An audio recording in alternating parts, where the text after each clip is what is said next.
जय जगन्नाथ नमस्कार फ्रेंड्स एई वीडियो रे आपण माने गोपबंधु जन आरोग्य योजना विषय रे किछि गुरुत्वपूर्ण विवरणी जानिबा को पाइबे। किछि इंपोर्टेंट इन्फॉर्मेशन आपनको पई रहिछि, निहाती भाबरे वीडियो को शेष पर्यंत देखंतु। आपण मानको मन रे गोपबंधु जन आरोग्य योजना को नै जेउ डाउट रहिछि आपण माने जानिबा को पाइबे एवं आपण माने प्रश्न करूछन्ति कि बीएसकेवाई कार्ड एबे मेडिकल रे ग्रहणीय हेबो कि नहीं एवं केबे पर्यंत बीएसकेवाई कार्ड मेडिकल रे आमे बीएसकेवाई कार्ड माध्यम रे सुविधा पाई परिबु एवं केबे ठारू गोपबंधु जन आरोग्य योजना लागू करा जिवे योजना शुभारंभ होबो। समस्त विवरणी वीडियो माध्यम आपण जानिबा को पाइबे। देखंतु आपण माने समस्त जानिथिबे किछि दिन पूर्वरु 2024-25 मसिया पई ओडिसा रो बजेट उपस्थापना होई सारिछि। माननीय मुख्यमंत्री मोहन चरण माझी बजेट उपस्थापना करिथिले। देखंतु सेई बजेट घोषणा बेले एक नुवा योजना विषय में जानिथिले जहार नाम थिला गोपबंधु जन आरोग्य योजना एवं परवर्ती समय रे आमे माने जानि परिले कि बिजु स्वास्थ्य कल्याण योजना रो नाम को परिवर्तन करा जाई गोपबंधु जन आरोग्य योजना रखा जाईछि।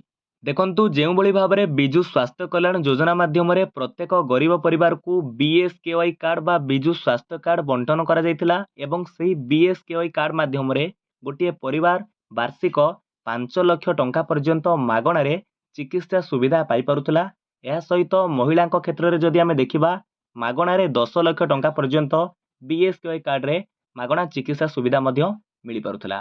देखंतु ए बीएसकेवाई कार्ड रे कैशलेस पेमेंट रो सुविधा करा जायतिला। बीएसकेवाई कार्ड जो सरकारी मेडिकल हो किंबा घरोई मेडिकल रे यार इश्यू करा जाउतला, कार्ड द्वारा इश्यू करा जायतिला एवं रोगी 5 लाख टंका पर्यंत मागणा चिकित्सार सुविधा पाई परुथिले एवं जदि महिला रोगी कथा देखिबा तेबे से माने 10 लाख टंका पर्यंत वार्षिक मागणा रे चिकित्सा सुविधा पाई परुथिले। सेही बळी भाबरे गोपबंधु जन आरोग्य योजना देखंतु आपनको स्पष्ट कर देबा को चाहिबी।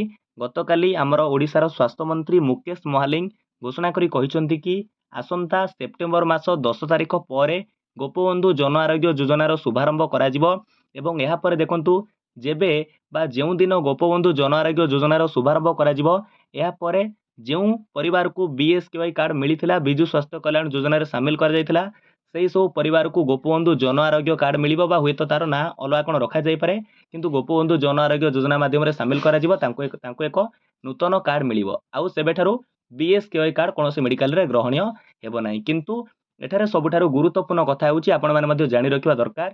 स्वास्थ्य मंत्री घोषणा करी कहिसंती जेबे पर्यंत गोपबंधु जन आरोग्य योजनार शुभारंभ करा जाय नाही सेबे पर्यंत बीएसकेवाई कार्ड बा बिजु स्वास्थ्य कार्ड समस्त मेडिकल रे ग्रहणीय हेबो एवं तार इश्यू करा जिवो। समस्त सरकारी एवं घरोई मेडिकल रे बीएसकेवाई कार्ड ग्रहणीय हेबो सेते पर्यंत हेबो जेबे जे गोपबंधु जन आरोग्य योजना को लॉन्च करा जाय नाही। पर आपण माने जानि गले कि सेप्टेम्बर 10 तारिख पर गोपबंधु जन आरोग्य योजना को शुभारंभ करा जिवो एवं सेते पर्यंत बीएसकेवाई कार्ड को लागू करा जिवो। समस्त मेडिकल रे लागू हेबो, पूर्व भली जेमिति इश्यू होतला इश्यू हेबो। तो भाबुची वीडियो आपनको पई बहुत इंपोर्टेंट थिला। जदि वीडियो भल लागिछि फ्रेंड्स वीडियो को लाइक करिवे, आपनको सांग साथी मानको शेयर करिवे, समस्त जानि परिबे। विदाय दियंतु, नमस्कार, जय हिंद, जय भारत, जय जगन्नाथ।